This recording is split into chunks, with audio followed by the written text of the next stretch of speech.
सूरत में गणेश पंडाल पर पथराव का मामला, सभी गतिविधियों पर पुलिस की नजर है। 3 डीसीपी, 3 एसीपी समेत 200 से ज्यादा पुलिसकर्मी तैनात। सुबह एसआरपी की एक टीम भी तैनात की गई थी। सभी इलाकों में गश्त शुरू हो गई। पूरे इलाके की ड्रोन कैमरे से निगरानी। अपार्टमेंट की छतें और गलियां, पुलिस की नजर सड़कों पर जमा होने वाली भीड़ पर है। बजरी दोबारा न निकले, इसके लिए पुलिस लगातार नजर रख रही है। અને જ્યાં આ પંડાલ છે ત્યાં સીસીટીવી પણ ડિસ્ટ્રેક્ટ કરવામાં આવ્યું છે।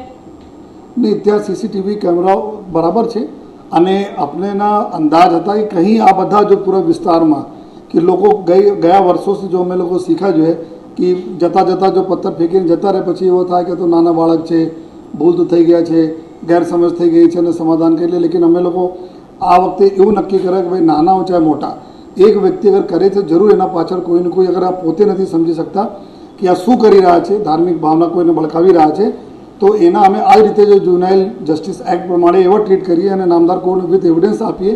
એના જ આશયથી એના અમે લોકો આ વખતે બિલકુલ ગુના દાખલ કરીને આગળની કાર્યવાહી કરવા માટે પૂરી કાર્યવાહી કરવામાં આવતી હતી અને ગુના એના માટે દાખલ કરે કે આ લોકોને સબક મળે, એના પેરેન્ટ્સને બી મળે જોઈએ કે આ પ્રકાર આપણે બાળકોને તમે કંટ્રોલ નથી કરતા, પછી એના આગળ ધરીને કે નાના બાળકો છે અને ગેરસમજ થઈ ગઈ હશે, જવા દો જોઈએ, આ પ્રકાર કરીને તમે મોટા સ્વરૂપ આપવામાં આવે છે।